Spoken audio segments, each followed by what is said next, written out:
Hello and welcome to my review of. I don't even know what's this book called. Hello and welcome to Star Wars Sunday here on the Cinema Reviews channel.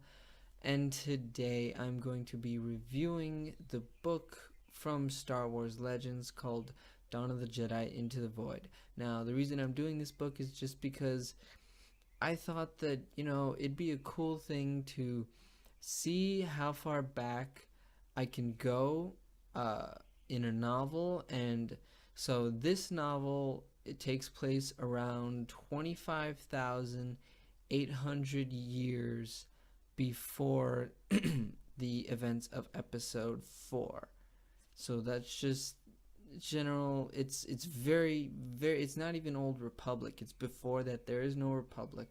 I'll get into some of the details later, but before I get into the review, I have to say a spoiler alert. And so yeah, consider yourselves warned on all things spoilers for this book.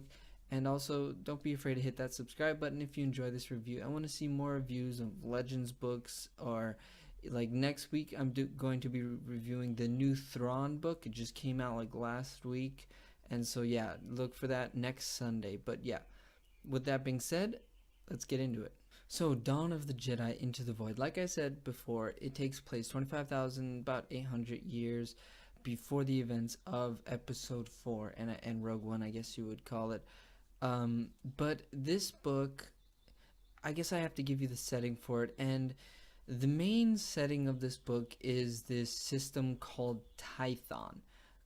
Now, in this book, there are no hyperdrives, at least at this point in the history of Star Wars Celebration. There are no hyperdrives, so pretty much everything is contained to within this one system of stars called Tythos, I believe it is called, the system.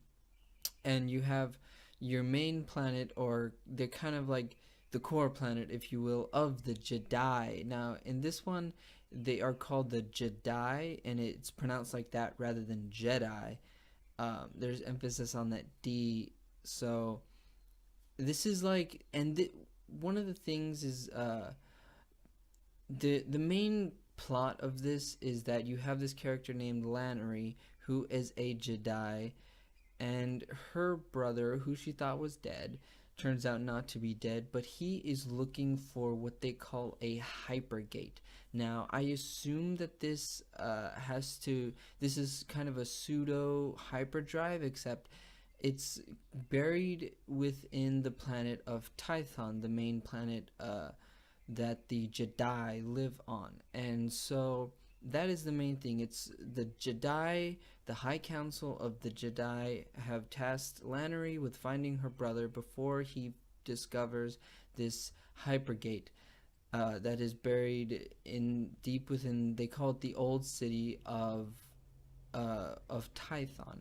And so yeah, a lot of very interesting things happen in this. Very much Legends. Like, a lot of it is, would not be canon, and I wouldn't want a lot of it to be canon. But I did think that it was very interesting that everything happens pretty much in this one system. There is no hyperdrive, and there are no lightsabers at this point. Lannery, as a Jedi, she uses a sword, and it just there's cover art. I'll put the picture up there, but the cover art just has her with some, like, it looks like a katana, like a big sword, like a samurai sword almost. But there's a lot of things that I did enjoy in this book, and there's a lot of things that I didn't. And also, I have to touch on the Jedi. They use both the light and the dark sides of the Force. They call them the Ashla, which, if you remember from the Ahsoka novel, Ahsoka takes, instead of saying that she's Ahsoka, she tells people that her name is Ashla. And so the Jedi in this book, Into the Void, they use the Ashla and the Bogan, which are the light side and the dark side, and they're more of having balance between the two.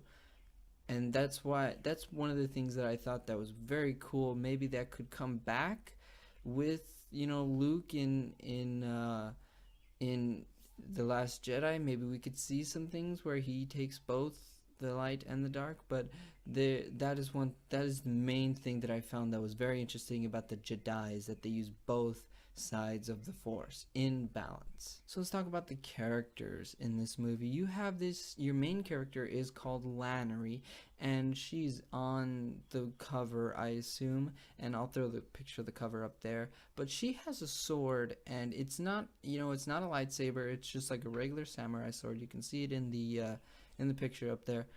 But she's a pretty good character, and her brother Dale, which was kind of funny because when they first said it, I was like, Dale, really? But it's Luke, Leia. Anyway, her brother is Dale, and he is the bad guy in this one. But to me, actually, I'm more on the side of Dale than I am on the side of the Jedi. But we'll get to that in a bit. But Dale is the bad guy, Lannery's the good guy, or good girl, woman, whatever you call it. But and they are brother and sister, and so it's very reminiscent of Star Wars as we know it, where it's all about family and family ties. And so this was nothing. It was not a very big surprise to me that they were related. I was like, okay, that's fine. But it was cool. The Jedi tasked Lannery with finding Dale and stopping him from uncovering a hypergate, which, I assume since there's no hyperdrives, this hypergate is how he would get to other systems in the galaxy. But yeah, that's her task. She's tasked with stopping him, and then she meets along the way this guy called Trisana, who is a Twi'lek, however you say it. I say Twi'lek. Anyway, Trisana, but she calls him Tree for short. And he and her have a great relationship, in my opinion. Like, there's no love interest, anything. They're just good companions. He's a criminal, or at least still a criminal at the time of this book. And she's obviously a Jedi, a ranger. And they have a great relationship. At the end, he dies, and the book makes it seem like she's very saddened for that, even though she is a Jedi and like she believes in balance and everything. It does a good job of showing us nice characters in their relationship with each other, where at one point in the book Lannery gets shot by Dale, and it's she doesn't know what happens, and Tree helps her out. Tree gets her back to the ship, and it's pretty good because he saves her pretty much. As far as we know, he saves her, and then she uses alchemy of the flesh to heal her wounds, which I don't want that back into canon, but it's fine for this book. I totally get it. But it had a great job of showing them that just because she was a Jedi didn't mean that, and just because she had the Force and Tree didn't, it didn't, it didn't mean that Tree wasn't good for something. He was definitely good for having contacts in the criminal underworld, and he saved her life that one time, and it was a very good thing. It was very good character development between the two characters. So let's talk about the Force in this book. The Force is still, for the most part, the Force that we know. There are Force pushes, but in this one they call them Force punches, so different strokes, different folks, whatever. But they have some new things, well, not really new things, but some very interesting that happens in this book. There's something called alchemy of the flesh, which I mentioned before, about Lannery getting shot and then using alchemy of the flesh to heal her wounds. That is something that she uses twice, not only to heal her wounds, but she also uses it to wipe the memory of a guard that she had to beat up earlier in the book, and she didn't want him to tell his superiors about her and Trisari, that they were there. And so she uses like a little speck of sand, uses that to go into the guy's mind, like through his eye, I assume she uses alchemy of the flesh. I mean, she uses alchemy of the flesh, but I don't really know how it works. So she goes like through his eye into his brain, messes with his brain, which causes him to lose the memory for of seeing her and Trisana. Uh, so yeah, there's some things in this book that are like very, they're very believable, like the force push, the force punch, the using the force to jump a long distance or be faster than you normally are, or using the force to sense things, sense danger here, and things like that. But then there are also things like the alchemy of the flesh, and there's also something that is very interesting to me, which they could bring back in, the Last Jedi or in anything really. But in this book, there are a couple times where Lannery, she, gets up close and personal. Like somebody throws explosives at her, and she doesn't have time to get out of the way, so she uses the Force to create a barrier around her, and it protects her pretty much, perfectly from the explosion. She still gets knocked back, but the explosion doesn't do any damage to her, which they could bring back. Because I was thinking about it, if we see in episode 7 that Kylo Ren stops a blaster bolt with the Force. Why couldn't, Luke do something in episode 8 where he contains an explosion? I mean, I don't know how I would think, like, I don't know how I feel about that right now, but I'm just saying, like, creating a barrier to where an explosion, the shock wave or the fire that happens in an explosion could not penetrate. In this book, it protects Lannery, and I was thinking, if stopping a blaster bolt is something that Kylo Ren can do and he's not fully trained, maybe Luke can do something to where he protects him and Rey from an explosion, or he contains an explosion. I'm just thinking about ways that, things from Legends can be brought into canon. I always like thinking about that, and this book opened up some opportunities. The alchemy of the flesh thing, I pray to George Lucas that never comes in, because it's fine. It's fine in the book. It works in the book, but it just seems like a little bit too much power to be like, you know what? Why do we need back to tanks anymore? We have this thing called alchemy of the flesh.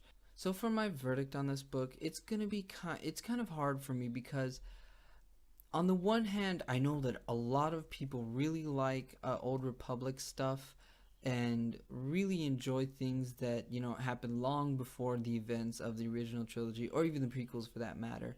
But this book takes place long before, the Republic itself was formed. Like, this takes place back when this story takes place only within a system, of a few planets, and compared to, the entire galaxy that we have later on.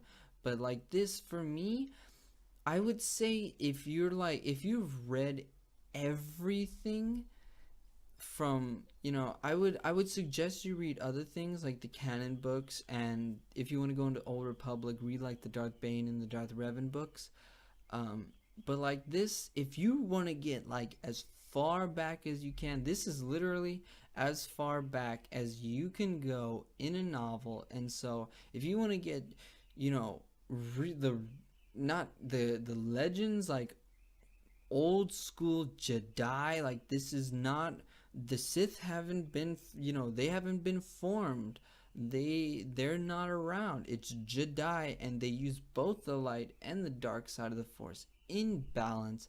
But one thing that I thought was really cool, which I was like, oh man, I want the sequel to this book, was in the very end of the book, there is a ship that crash lands on Tython, and the Jedi, that, since Tython is their home planet, or the planet where they have their main base on, or their temples, the Jedi think that the people on this crashed ship, were Force wielders, and they were not from this system. So I was like, wow, this book actually, in the last, like, because I audibled it in the last like 5 minutes set up for a story that I was like, you know what?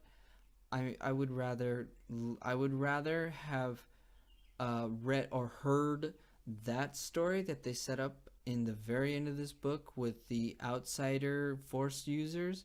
I would rather, you know, learn that story than have this story, which is why my verdict on this book is going to be a skip. I'm sorry to, you know, everybody who loves this book and the writer. Uh, it just, for me, I felt like this story set up for a better story, or set up for a story that I have more interest in than the story that it just told with Lannery and her brother Dale.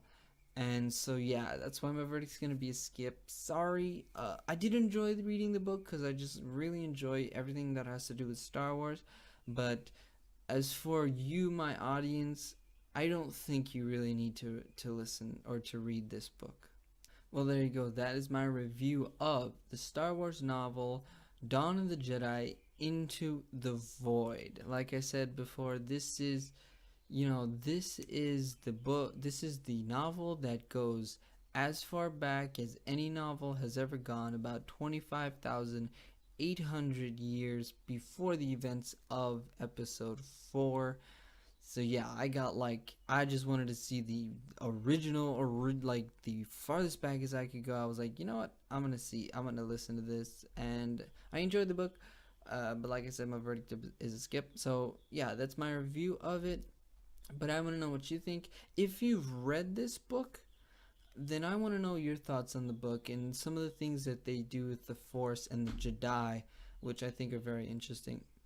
And so yeah, comment in the comment section down below if you've read this book, and if you haven't read the book and you know you want to ask me any questions about the book in the comments, you can do that also in the comment section down below. Um, and you know, any pretty much anything on Star Wars. If you have a book that you would like me to review in canon or in Legends, you know what, say that in the comment section down below. Also, I'm doing Thrawn for next week, next Sunday, so be on the lookout for that one. I'm like a third into the book, a third of the ways through the book, and I really enjoy it. I'm not audibling it, I'm actually reading it. Uh, because you know I because I enjoy this character, and I want to use my own voice. I want the voice to be exactly like he is in Rebels, which I'm pretty sure it's not going to be in the Audible. So I decided to just read it. So yeah, look out for that on next Sunday. And subscribe if you want to see more reviews like this every Sunday of a Star Wars book or something Star Wars. But you know, it's called Star Wars Sunday, so something about Star Wars every Sunday, and I do movie reviews and trailer reactions. So yeah, subscribe if you want to get notified every time I put up a new video, and thank you for watching this one.